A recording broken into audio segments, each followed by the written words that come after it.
se Lada Tomečková, jsem oděvní designérka a pracuji jako kreativní ředitelka značky Lada Vyvělová.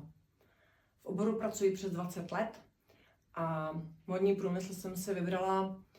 protože jako výtvarníka pro mne oděv jako forma užitého umění představuje způsob, jak mohu dalekosáhle ovlivnit své okolí. Pokud bych měla dát nějakou radu ženám, které se chtějí realizovat v módním průmyslu, tak byla by to zřejmě rada nebo pobídka k upřímnosti vůči sobě, vůči svým vlastním osobním zásadám a principům, upřímnost vůči vlastnímu rukopisu, ale taky upřímnost vůči klientům a přírodě, která nám poskytuje zdroje pro textilní oděvní materiály. Moje cesta za udržitelnou módou vedla spojením s nanotechnologiemi,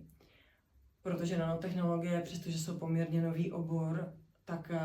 je to technologie, ve které Česká republika je velice silným hráčem, a spojení minimalistického, perfektního designu a inovativních technologií, které přináší nový komfort a novou kvalitu do odívání, mi připadá jako smysluplná a je to ideální cesta, jak redukovat spotřebu.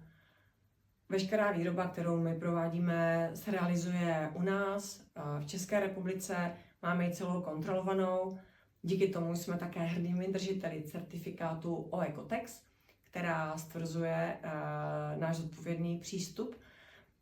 k práci v tomto oboru, a zároveň jsme členy České asociace nanotechnologického průmyslu, která nám otevírá dveře k těm nejnovějším technologickým možnostem.